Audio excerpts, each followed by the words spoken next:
La mayoría de las personas cree que no tiene buenos hábitos porque le falta disciplina. Lo que suele faltar no es fuerza de voluntad, sino comprensión de por qué ciertos hábitos existen y qué función cumplen. Un hábito no es una decisión diaria, es una conducta que el cerebro automatiza para no tener que pensarla cada vez. El cerebro ama ahorrar energía, por eso repite, por eso convierte acciones en rutina y por eso una vez que algo se vuelve hábito, deja de pasar por la conciencia. Aquí viene algo importante. Ningún hábito aparece sin motivo. Todos los hábitos, incluso los que hoy te molestan, tuvieron o tienen una función. Tal vez te ayudaron a regular emociones, a sobrevivir a una etapa difícil, a tolerar estrés o a evitar algo que en su momento era demasiado. Por ejemplo, posponer puede haber sido una forma de no colapsar. Estar siempre ocupado u ocupada puede haber sido una manera de no sentir. Dormirte tarde puede ser el único momento de silencio que tienes y revisar el celular constantemente puede ser una forma de distraer la ansiedad. Cuando ves los hábitos solo como fallas personales, pierdes información valiosa. Cuando los ves como adaptaciones, empiezas a entenderlos y entenderlos cambia por completo la forma en la que intentas modificarlos. Otro error muy común es pensar que los hábitos se cambian con motivación. La motivación es inestable, sube, baja y desaparece. Si un hábito depende solo de que tengas ganas, no se sostiene. Los hábitos se mantienen más por el contexto que por la intención, por lo que tienes a la mano, por lo fácil o difícil que es repetir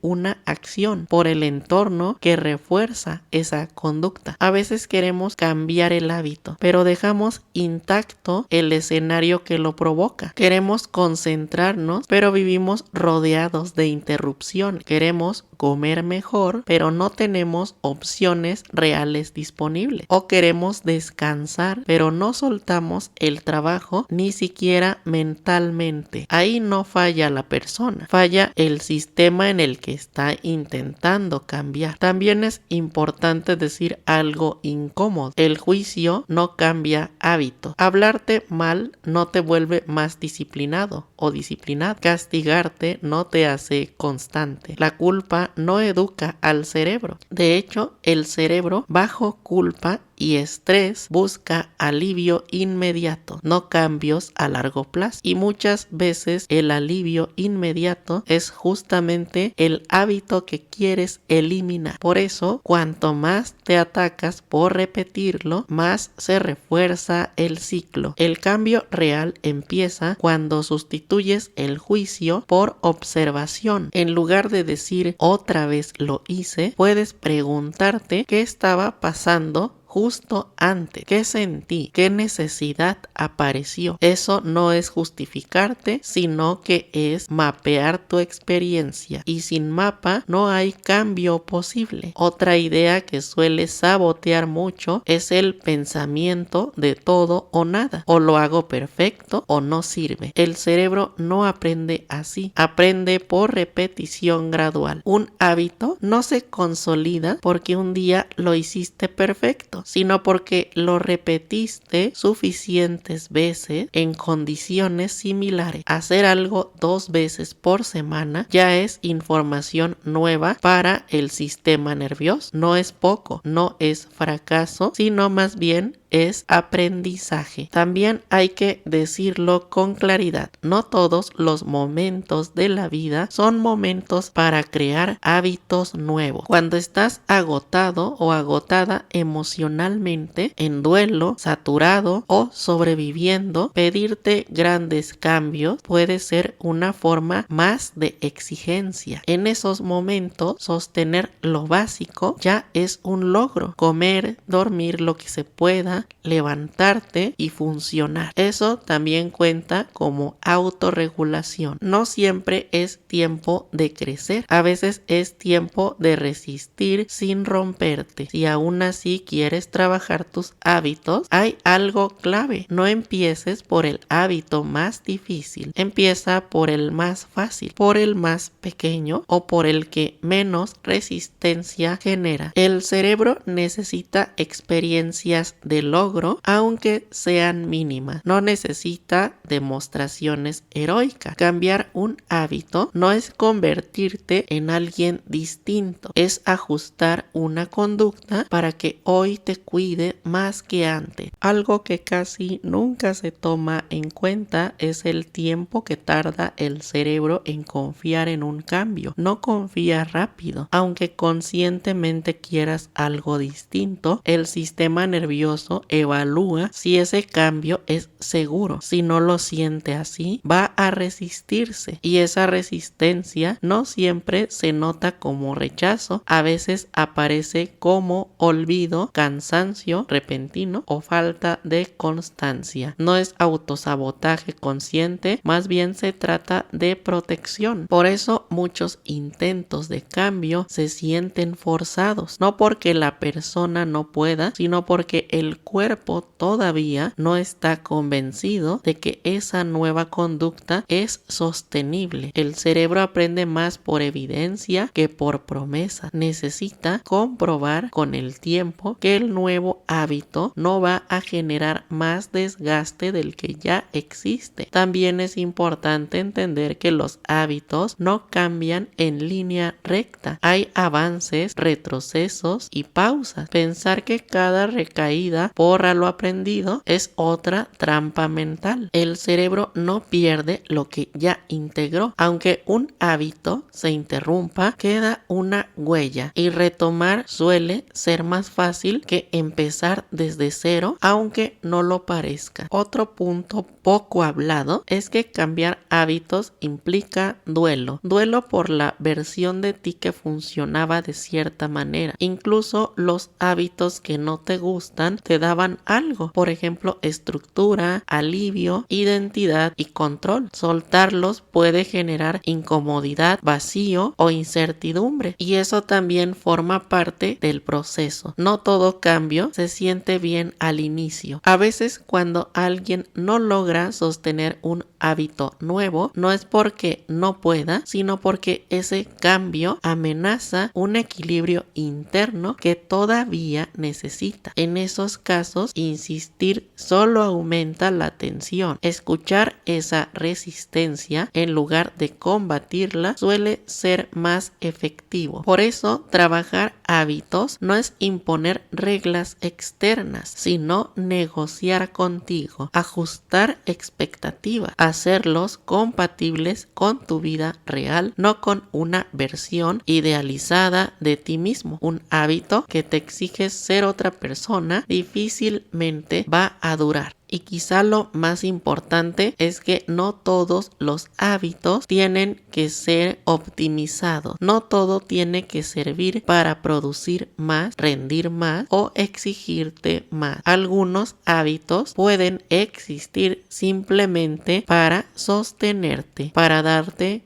calma o para acompañarte. No todo cambio tiene que apuntar al crecimiento. A veces apunta a la estabilidad.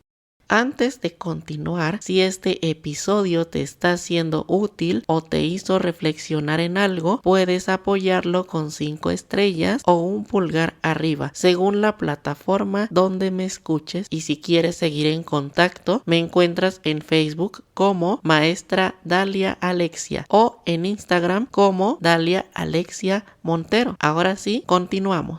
Cambiar un hábito empieza por reducirlo a algo que el cerebro no perciba como amenaza. Cuanto más grande parece el cambio, más resistencia genera. Por eso, una buena pregunta no es qué hábito quiero cambiar, sino qué versión mínima de este hábito puedo sostener incluso en un mal día. Si solo puedes hacerlo 2 minutos, eso es suficiente para empezar. El cerebro no mide intención, sino que mide repetición. Otra estrategia clave es anclar el hábito a algo que ya existe, no crear una rutina desde cero, sino apoyarte en una conducta automática previa, después de lavarte los dientes, después de apagar la computadora o después de llegar a casa. El cerebro aprende mejor cuando no tiene que decidir cuándo hacerlo. El cuándo desgasta más que el qué. También ayuda a redefinir el éxito. No es éxito cumplir todos los días, es éxito volver después de fallar, después de olvidar y después de abandonar una semana. Cada regreso le enseña al sistema nervioso que el cambio no es peligroso ni definitivo, que no implica castigo, y eso aumenta la probabilidad de continuidad. Es importante observar qué emoción aparece justo antes de romper un hábito, no para corregirla, sino para reconocerla. Muchas veces no es falta de ganas, es ansiedad, cansancio, enojo o tristeza. Si no se atiende eso, el hábito vuelve a ocupar su lugar porque sigue cumpliendo una función. Cambiar hábitos sin atender lo emocional es como mover una silla rota del lugar esperando que deje de caerse. También conviene revisar el lenguaje interno. Decirte soy así o siempre me pasa fija el hábito como identidad. En cambio, pensar esto es algo que hago cuando me siento de cierta manera abre posibilidad de cambio. No eres el hábito, estás usando una estrategia que puede ajustarse. Y algo fundamental es que no intentes cambiar muchos hábitos al mismo tiempo. El cerebro no distingue prioridades, solo siente carga. Un cambio pequeño, bien sostenido, tiene más impacto que 5 cambios forzados. La constancia nace de la simplicidad, no del esfuerzo extremo. Para cerrar, vale la pena recordar esto. Los hábitos no son pruebas de carácter, son respuestas aprendidas. Se pueden modificar, ajustar o soltar cuando ya no sirven. No necesitas convertirte en alguien más disciplinado para cambiar. Necesitas entenderte mejor y acompañarte distinto en el proceso. Si este episodio te deja algo, que sea esta idea. Cambiar hábitos no es una batalla contra ti, es una negociación contigo. Y cuando esa negociación es más amable, el cambio deja de doler y empieza a sostenerse. Esto ha sido todo por esta ocasión. Me despido hasta el próximo episodio.